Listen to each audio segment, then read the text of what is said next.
In Getsemane is 'n wind wat ween, want die een wat daar bid is God se seun. In Getsemane staan olyfbome swart oor die rou van die suur in die seun se hart. In Getsemane is daar disippels wat rus voor die Heer se verraad deur sy vriend se kus. Getsemane, Getsemane, Getsemane,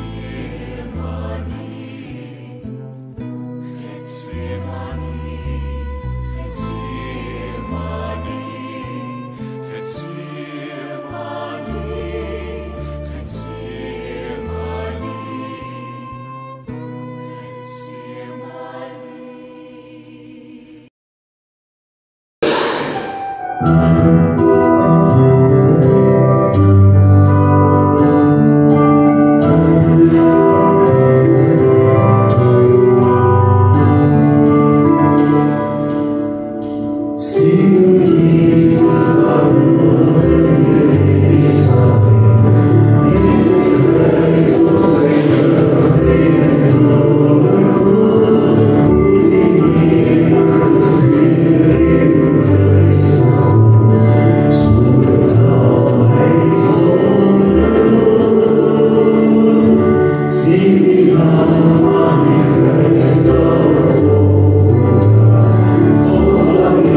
ons reeks wat ons doen saam met James Blunt, maak Sondag daarmee. Ek gaan nie probeer om die vorige 5-6 weke te onthou nie. Ek gaan daar paar goed skiet. Maar het alles opgeloop met reis, wat ek net sê, God is betrokken in ons daaglikse lewe. In die gewone goed wat ons doen. In die gewone goed waarmee ons sukkel. In die gewone goed wat ons lewe luister. Daar die trauma's wat jy beleef, die Bybel oorloop. En dat ek graag die reeks wil oordra. En jy kan die trauma's aan God toegaan. En gebed. Dis hoekom ons op die 6 weke gereis het, en daar die 7 weke, na 7 weke, daar die 8ste keer, ons na ons van die Bijbel gebed reis het. En hy sê dat trauma's aan God toegaan. In die gewone lewe. Vanoggend gaan dit oor saam met iemand huil, om saam met iemand seer te deel. Dit is wat Jack Blunt het sê, cry. So ons luister daarna, maar as ons ook gaan lees.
Skriflesing is uit Lukas 22, hè?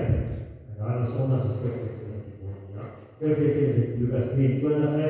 Van die gedeelte lees waar Petrus vir Jesus verdoen na vanaf vers 54 af. Maar voor ons daarby kom ons bid dit saam. As ek huil in die nag soos Jesus in Getsemane wag, voel ek skemer aan hier. Dan sien ek eindelijk geen oor Heer na die vertroos. Maar soos Petrus voel ek trouweloos, want ook ek het nie verloor. Skaam met ons verskoon, soek ek 'n skouer waar ek huil, 'n veilige ruimte om te skouw. God, kry ons soos Petrus ongesis. My siel gevul met onrus omdat ek alleen voel in die nag, skaam en alleen sit in die dag. En ek troosteloos wegkruip, soos Petrus deur die strate sny. Hierdie waar is jy, hierdie nou as ek nie aan die kruis aanskou, doodgespoor van God verloor, met my onrus verder gestoot. As ons vanoggend Here, het ons trane na U gekeer. Vra ons na die hand op ons, met ons hart wat ons te ons. Sal jy net vir ons dat weet, of die Gees ons in sy hand sal neem. Dan kan ons met hoop sê, Vader, dankie dat ek die Gees kan hê. Hierdie is hier, vir my volle dimensie. Amen. Lukas 22 vers 54, dan het Jesus die gevangen geneem en hom weggeleid in die huis van die hoëpriester gebring. Petrus het op afstand achterna gekom. In die middel van die binnenplaats was daar 4 en daar mense met mekaar gesit. Petrus het tussen hulle gaan sit. 'n Diensmeisie wat op in die skynsel van die 4 siene sit het hom goed bekyk en gesê, die een was opstaan in daardie man. Maar Petrus het hom ken deur te sê, juffrou, ek ken hom nie. Maar die later het iemand anders om en sê, ek is toch ook een van hulle. Maar Petrus antwoord, man, ek is nie. Daar verloor dat so wat ek hier nog een beslissing beweer. So maar, die een was opstaan in daardie man. Hy is ook nog Galilee. Maar Petrus sê, man, ek weet nie waarvan jy praat. En dan het ek terwyl hy nog praat en daar aangedraai. Here het omgedraai en Petrus aangewek. Toevallig het Petrus by wat die Here vir hom gesê het. Oor die aangedraai sal jy my 3 maal verloor. Petrus het buiten toe gegaan en bitterlik gehuil.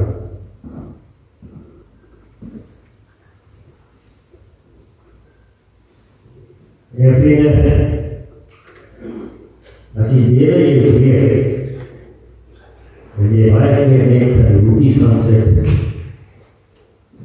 en huil.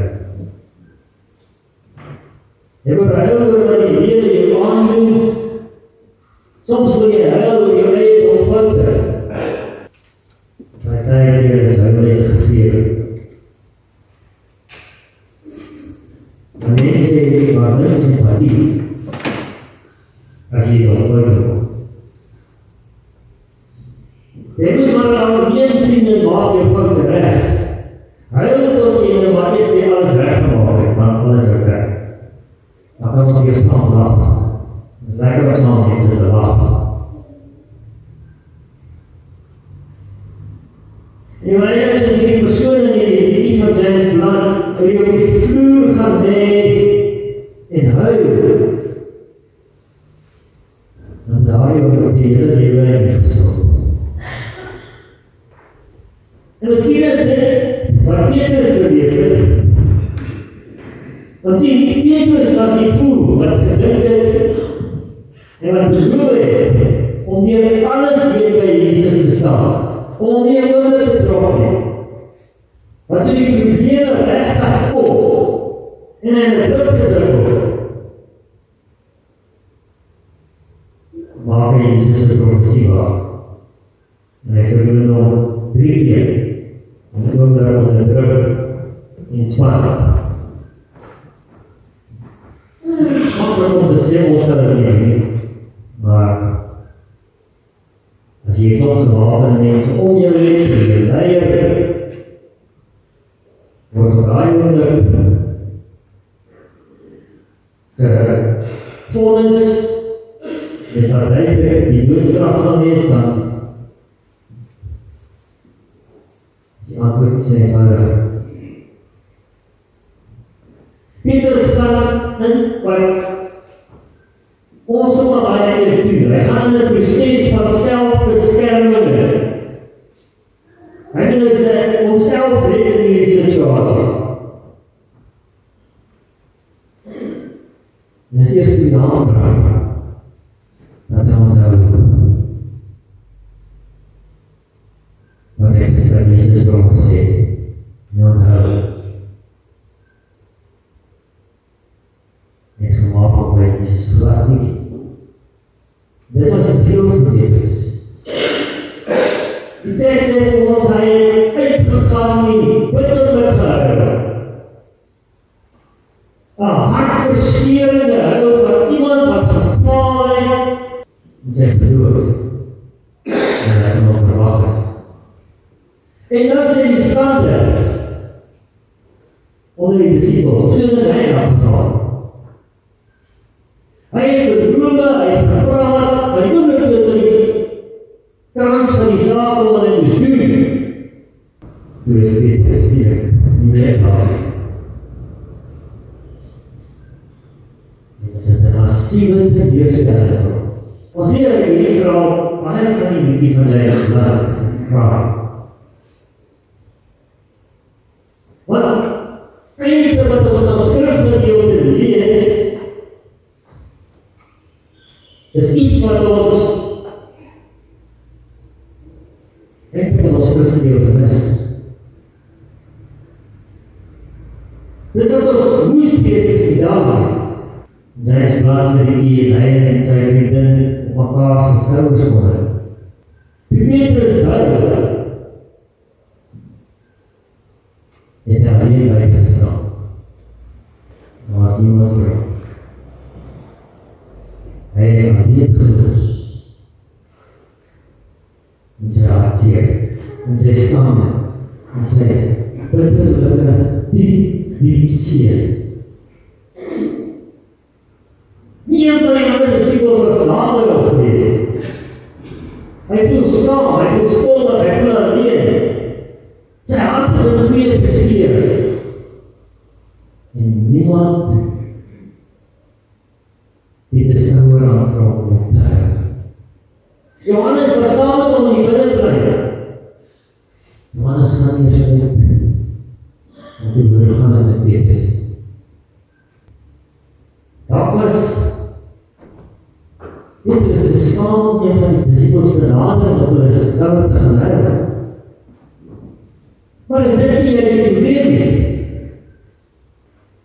Dat ons nie kans sien om ons vertrou mekaar nie goed genoeg om mekaar se skouers te hou nie. Petrus het die guts gehad om een van die ander disciples te nader en vir hulle te sê, asseblief, kan nie my vashou, maar daarheen dra. Dit ons sien dit in ons gemeenskap. As ons hartseer is vir iemand dood is, het ons baie skouers op te. As ons hartseer is vir ons skades, is daar niemand saam met ons. Want ons weet nie wie ons vertrou. En sy kan met daai persoon se skouer gaan. Ons is bang vir antwoorde wat op net nog meer seer bring as wat het genesing bring. Want die mense het nie baie empathie met jou as jy huil wat jy jouself seer gemaak. En ons kan die beste antwoorde vir mense gee oor hulle seer. Ons kan die slimste raad hê, sê Paulus in 1 Korintiërs 13, maar as daar geen liefde daarby betrokke is, die sê hy, kan jy dit maar net snel los, wat dit beteken absoluut is. As jy mooi is vir die lees, dit maak vertel vir ons die verhaal van ware wetenskap. As 'n mens die hele netjie mooi luister, kom jy tot die besef, dat hierdie is nie iemand wat op my skouer klim op te huil nie. Maar as iemand in my oor vertrou, om op my skouer te kom. Dis 'n wederwysige skouer, wat ek kan gebruik, en wat jy nie kan gebruik. En recht die speel het in weer afgedeer sy wederwysig. En hy sê, ek kan op my skouer kom, ek kan op jou skouer kom, ek kan op my skouer kom. En ek kan net gebeur, as daar empathie is, van my kant af. As daar van my kant af genoeg omgee is, om dit vir mekaar te doen. Genoeg beskikbaarheid is, genoeg vertrouwen is.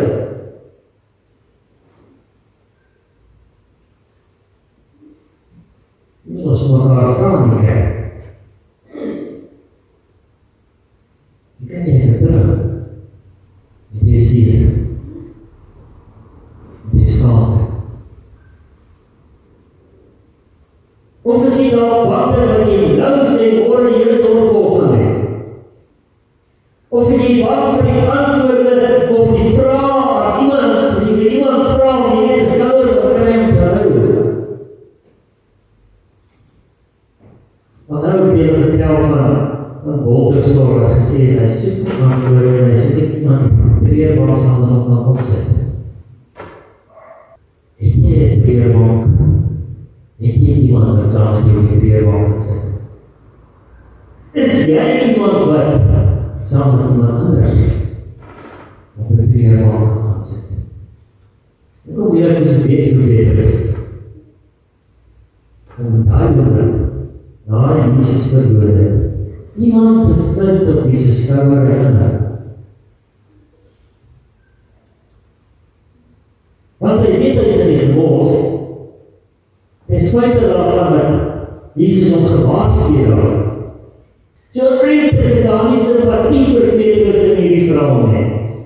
Eintlik is daar glad nie omgee vir hom, en hy het vanaf die pans vat, en hy moet deel gaan met hierdie, en hy moet nou maar weer opstaan. Natuurlijk, en natuurlijk sit hy met 'n gemeenskap, waarin ek in heel belangrijk is. 'n gemeenskap wat sê, want hou ons nie, hulle kom oor die dinge en hulle gaan. Ek weet nie hoe. Want sê baie min vertroue om 'n skouer te kry om te hou. Dat mans mag nie hou. Petrus was in 'n water gelukkig. Hy kon eintlik teruggaan na die disciples toe, en hulle kon nie weggejaag. Hulle kon nie weggejaag. Want een van hulle was is daar, en hulle weggehaal voor die tyd. Hy het op die mense by die binnenhof ingegaan. Die res is al weg geweest.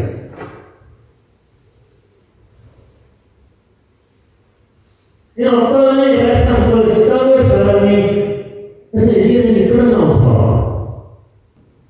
As iemand wat missing is in die verhaal, oor ongenade, dit was Judas. Judas het nergens die skouer gehad, waarby wil hy. Miskien was sy verbinde en sy band met die res van die disciples nie baie groot nie. En daarom het hy die vertrouwe gehad dat hulle moet gaan en waar hulle skouer te hou nie. Sy skande het vir hom te veel gevoel. Sy moes sy skuld dat Jesus gekruisig gaan word. Ek het al gesien om enig iemand hier in oor te kyk. Hy het niemand gehad om laat te draai nie. Daarom is Judas enigste uitweg. Dat iemand kies as hy totaal verwerk word in die weg. Self doen. Want wie gaan ook nie met opbring?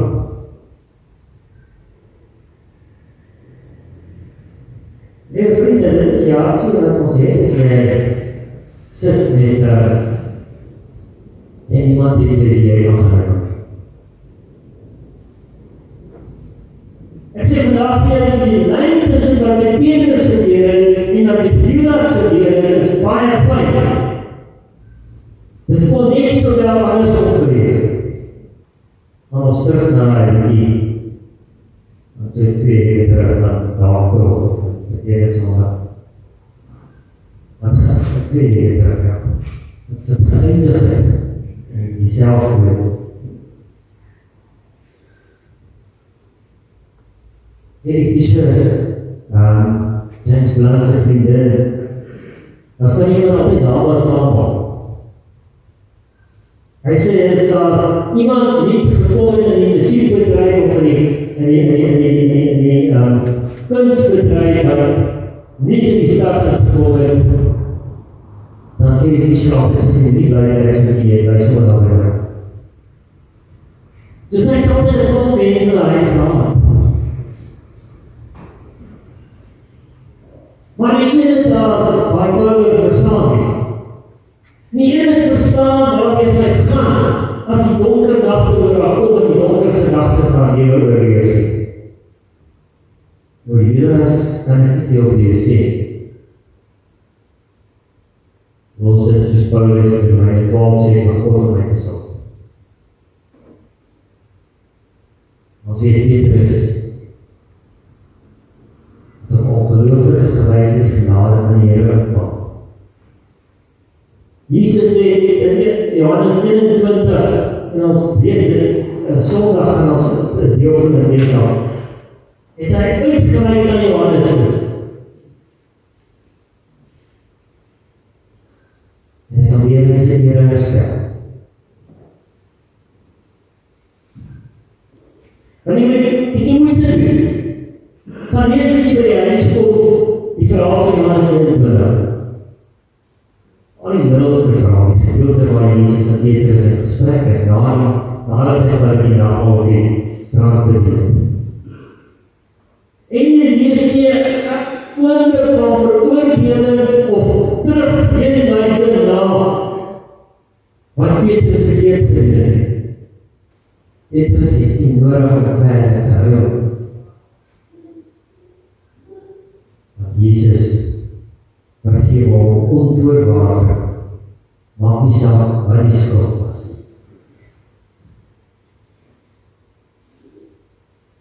Vraag is iemand na jou toe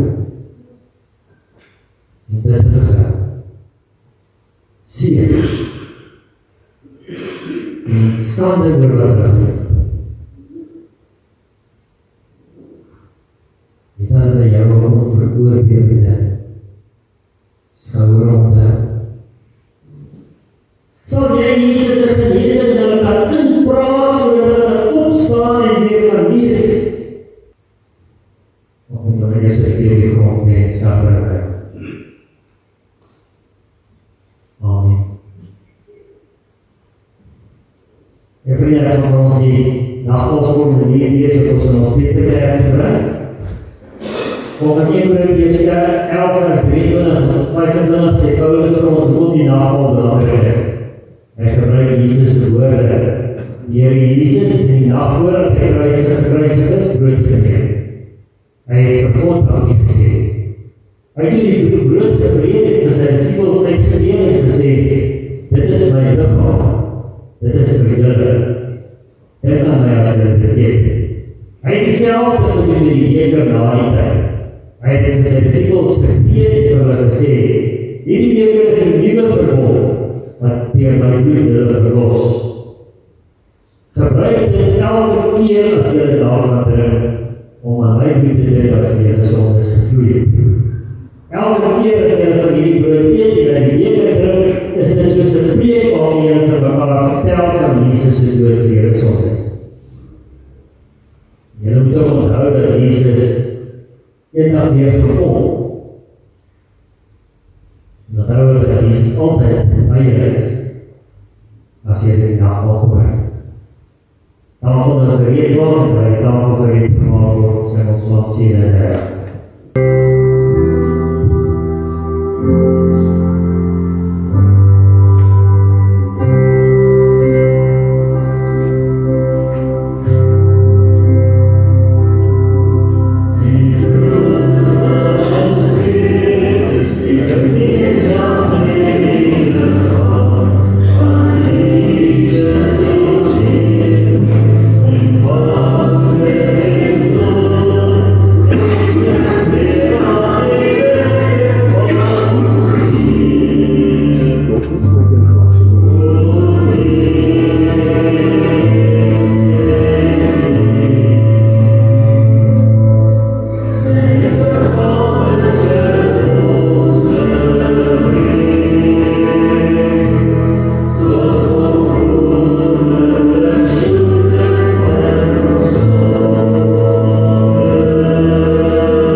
Maar ik zeker, is allemaal bediend met brood voorbij, drijfschap, die hebben allemaal gekregen.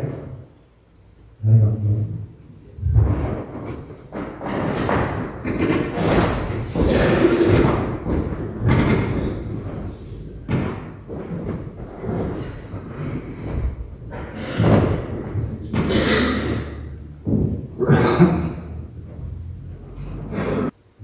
ons sluit af met stilbrief met deze vrouw.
effectief onderhoud is op. Morgen het ons beidingsnagmaal. Dit stilstaandag is een dag dat ons herdenken van Jezus in het graf was. En dan gaan we echt weer eens hier komen, geen twee soort blaadje nemen. Blaadje is ook geen minder. Dit is een nachtmansformulier. Dit is ook diezelfde nachtmansformulier dat ik vanochtend gebruik heb. Die nachtmansformulier verkeerd is. Want hij past op die blaadje. baie makliker.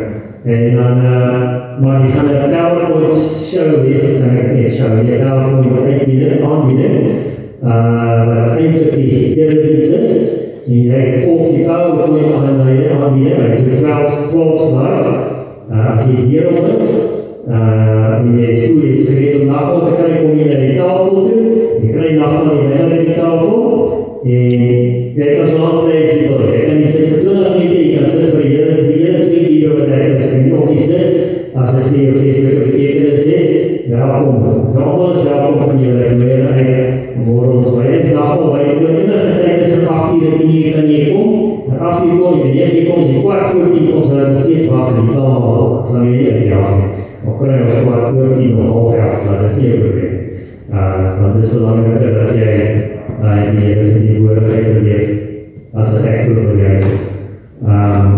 Liewe vriende, dan Sondag het ons Paasfees erediens, en dit is weer gewoonlik by elke gemeente. Ek sal Sondag 10 uur weer al die so dan preek. As jy huis toe gaan vandag, kan jy weet die Here sal die verstand en die interpretasie verlig. Die Here Jesus sal jou oë verlig in die manier waarop jy na dinge kyk. Die Here Jesus sal jou hart verlig in dit wat jy bedink. Die Here Jesus sal jou hande verlig in dit wat jy doen. En die Here Jesus sal by jou wees